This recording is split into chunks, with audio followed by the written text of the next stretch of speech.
Assalamualaikum warahmatullahi wabarakatuh. Kembali lagi bersama kami channel di Belajar Burung Puyuh. Video kali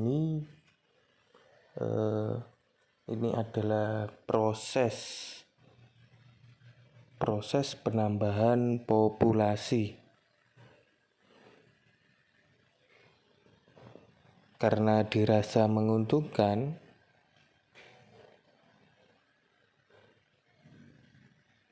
peternak puyuh petelur akhirnya dari populasi 3.000 nambah lagi 2.000 ekor dalam jangka waktu kurang lebih 5 bulan. Nah, ini adalah salah satu kandang milik rekan kami yang berada di Kecamatan Solokuro, Kabupaten Lamongan. Nah, untuk proses memasukkan bibit pulet puyuh yang baru datang, untuk penanganan secara baiknya yaitu dilakukan secepat mungkin agar burung puyuh yang terdapat pada kotakan-kotakan tersebut tidak lemas, tidak dehidrasi, dan tidak mudah stres. Sebelum pulet puyuh datang, terlebih dahulu yang dipersiapkan adalah kandangnya. Tentunya dipastikan saluran air minumnya, dicek semua apakah ada nipel yang mampet atau tidak.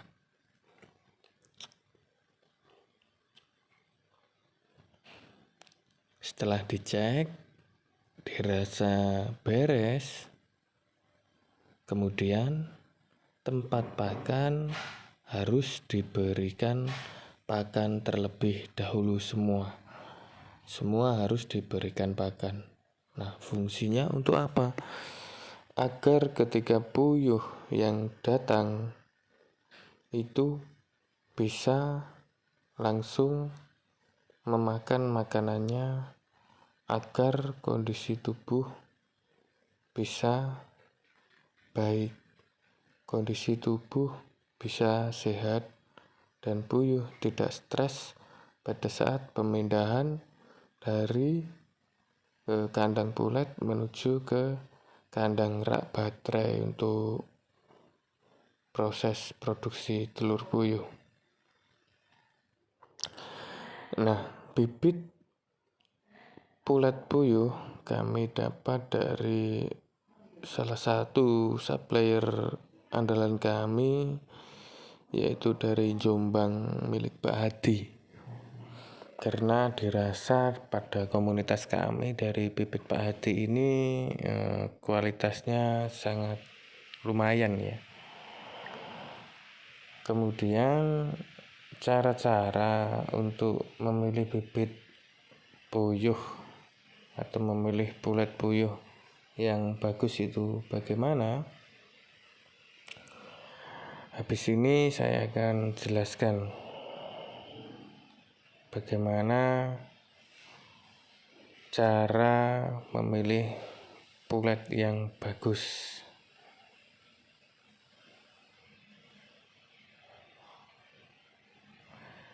Yang pertama, langkah-langkah yang harus diperhatikan adalah kita lihat pada mata puyuh tersebut. Jika mata pada burung puyuh tersebut itu jernih, maka bisa dipastikan puyuh itu sehat.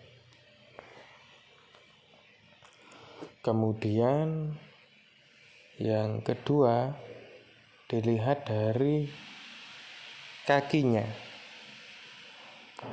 Apakah kakinya itu terlihat basah atau terlihat kering? Kemudian di telapak kakinya itu apakah ada yang luka atau tidak? Jika kakinya itu basah, kemudian agak panjang-panjang biasanya kakinya. Kalau kakinya itu agak pendek, itu biasanya tidak bisa bertahan lama puyuhnya. Karena puyuh yang baik itu kakinya agak memanjang agar pada saat proses bertelur itu bisa maksimal. Selanjutnya yaitu dari warna bulu. Warna bulu, usahakan bulunya itu tidak kusam, bulunya tidak sompyoh, bulunya itu mengkilap atau klemis. Nah, dari ciri-ciri tersebut itu memang bagus, berarti bulatnya bagus. Dan ciri-ciri selanjutnya yaitu dari keaktifan, kelincahan bulat tersebut.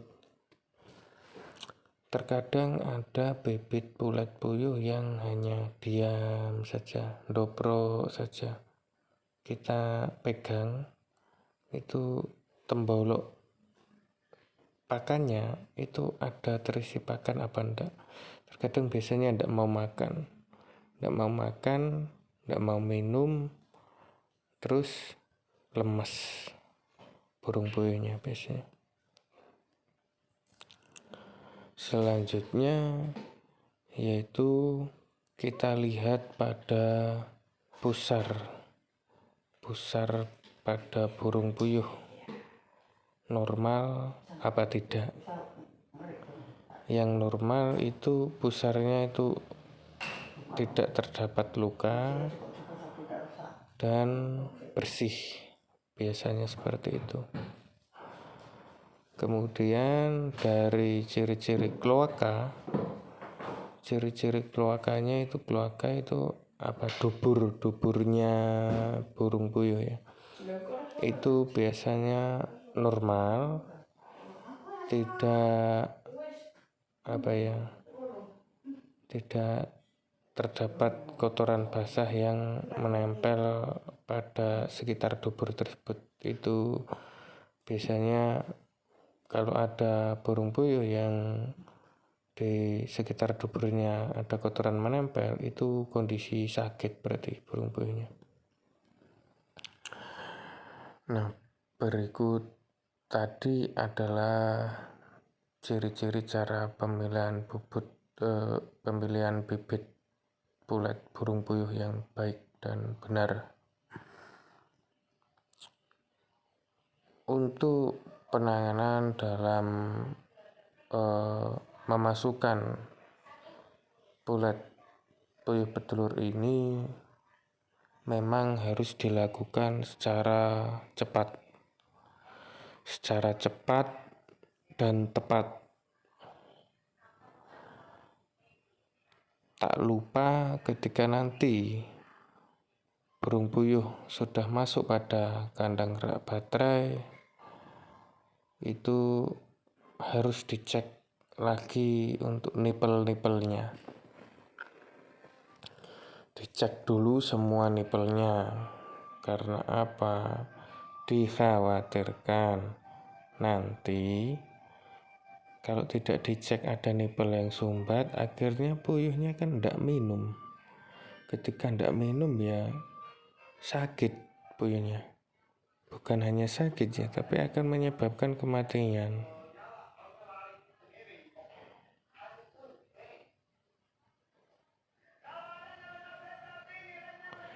Ini populasi 2000 yang membantu dalam memasukkan bibit puyuh ini kurang lebih ada berapa, 3, 4, kurang lebih ada 7 orang ini dulur.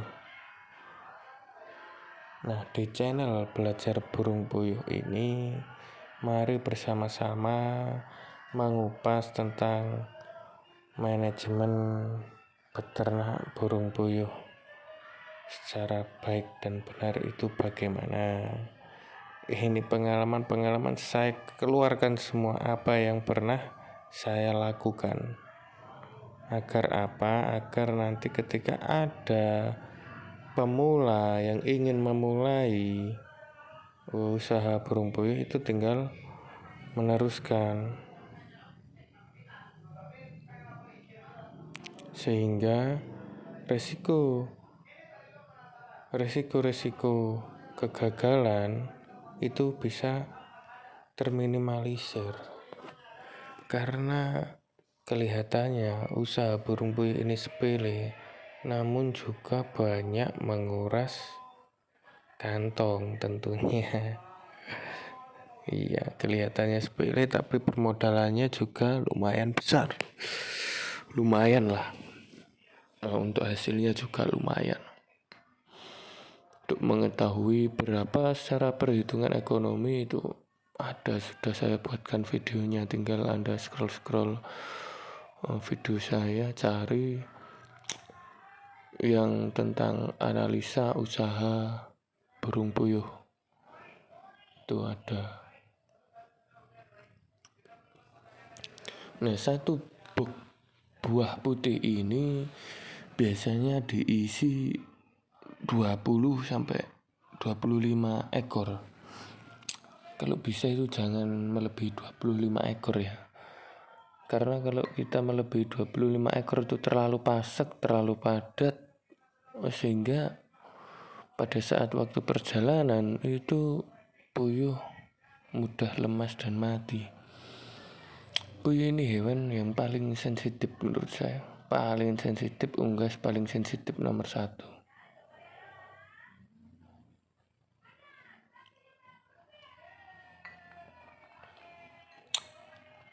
Nah, ini adalah proses memasukkan burung puyuh kepada kandang rak atau kandang produksi. Dan tak lupa ketika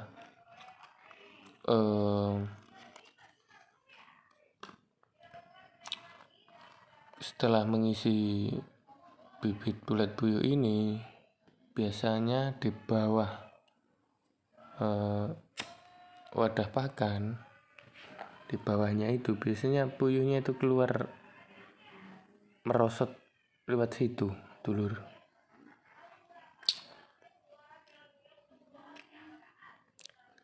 Merosot lewat situ. Namun kalau kandang tipe merbau ini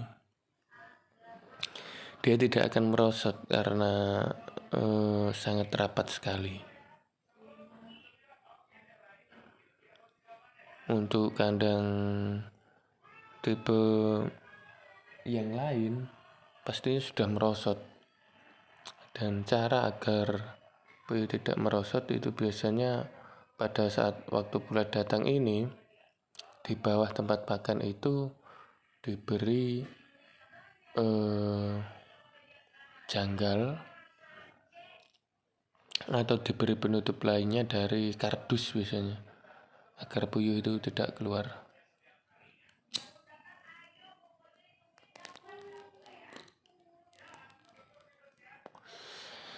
Sebenarnya kandang puyuh ini itu kombinasi ya dulur, kombinasi dari pakannya itu meracik sendiri, membuat pakan sendiri, kemudian di bawah tempat pakan, di bawah kandang baterai burung puyuh itu ada magotnya dulur.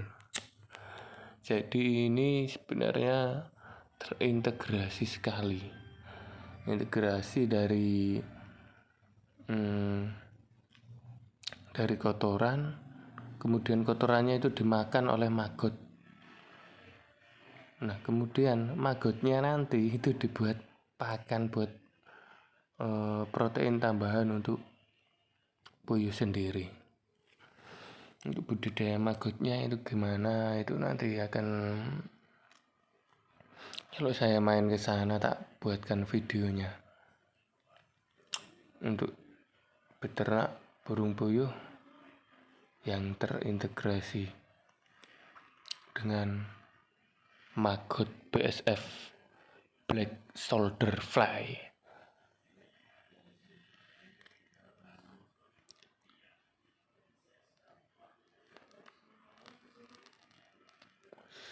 Itu saya yang pakai baju merah dulur. Ini audionya ini saya tambahkan sendiri karena audio yang asli ada musik yang lain, ada radionya, jadi bising sekali. Kalau di kandang saya nggak pakai radio saya.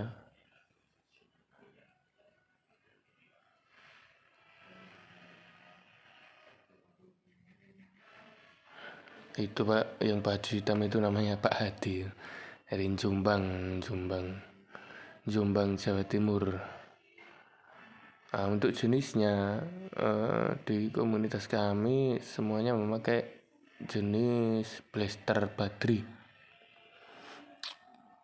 karena keunggulan dari Blaster Badri sendiri adalah telur-telurnya yang besar, kemudian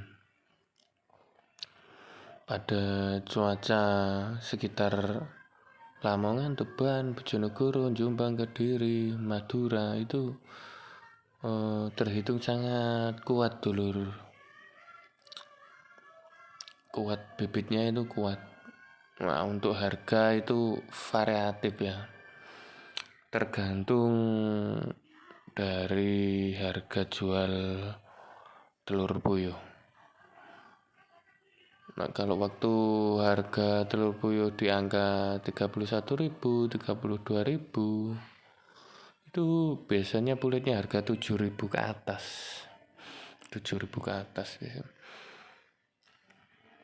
Kalau harga telur di pasaran 23.000, 24.000 ya biasanya ya 6.500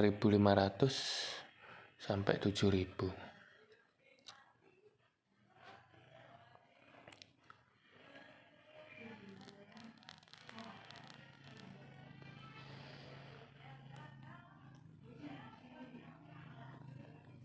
Saya itu bagian bantu ngambil bulat, kemudian yang tempat wadahnya yang sudah kosong saya keluarkan biar ndak menghalang-halangi waktu pengisian bibitnya.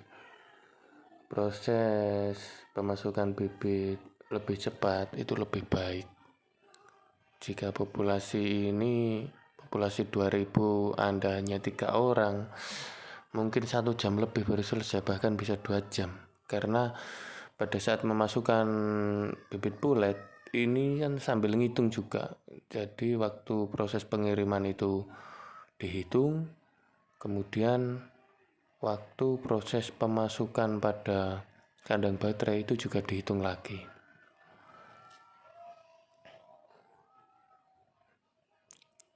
Ya, sambil disupport ya dulur ya, ini adalah channel tentang beternak puyuh petelur.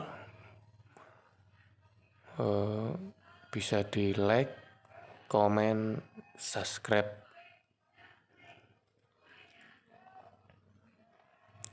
agar channel saya ini bisa berkembang dan juga bisa terus upload video-video terbaru. Nah, nanti pada tanggal 7 bulan 12 tahun 2022 di kandang saya juga mau nambah populasi 1.000 ekor karena ada beberapa kandang yang kosong. Daripada kosong tidak ada isinya, maka saya isi. Saya akan nambah populasi. Karena saya nambah populasi itu bukan ambisi saya, tidak. karena memang kebutuhan pasar masih kurang.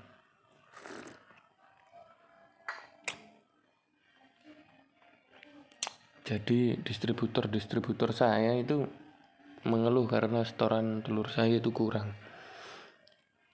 Nah, saya bilang gini, kalau ini kebutuhan Anda sangat banyak Pak, sedangkan setoran telur dari saya itu cuma sekian, saya akan nambah populasi kurang lebih 1000 ekor. Apakah Bapak siap untuk membeli telur saya? Saya bilang seperti itu. Ternyata beliau menjawab, siap Mas, berapapun telur sampean akan saya beli dengan syarat harga mengikuti harga pasar. Oke Pak, kalau gitu kurang lebih 2 bulan lagi lah saya akan nambah populasi, saya bilang gitu. Akhirnya tinggal beberapa hari lagi saya akan menambah populasi ya telur.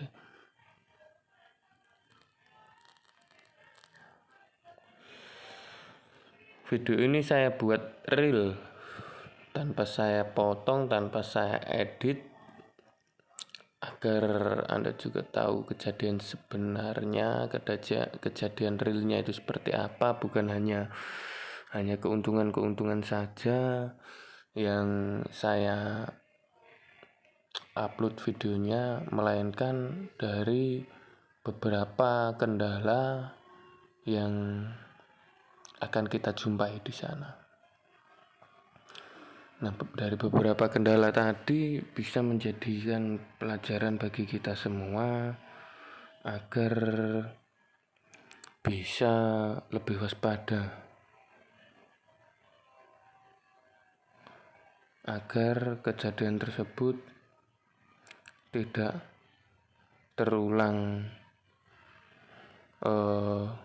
pada ternak Anda.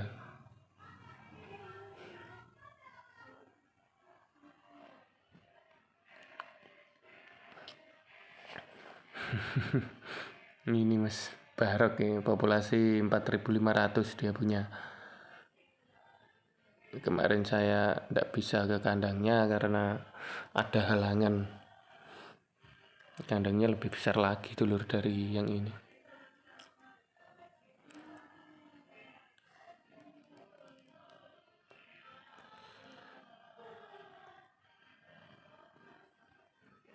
Nah,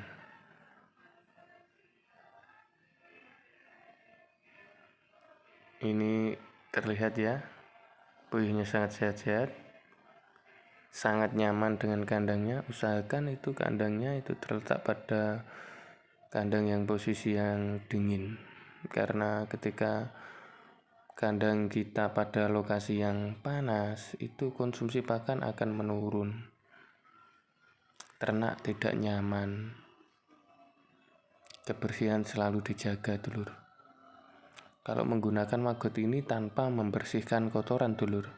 Jadi kotorannya itu dimakan maggot, didekomposer oleh maggot sendiri yang nantinya dari kotoran basah tersebut bisa mengering dengan sendirinya karena dimakan oleh maggot. Setiap tempat pakan ini tadi kan sudah terpenuhi oleh pakan-pakan yang sudah disediakan.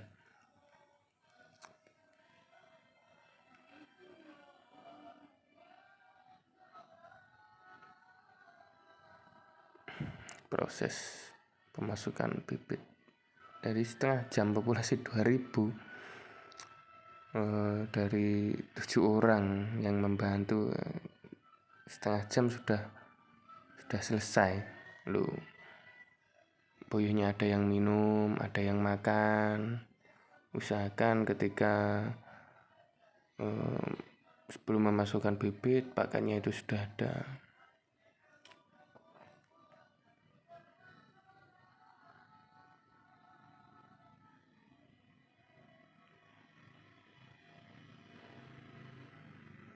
Sangat luar biasa dulur.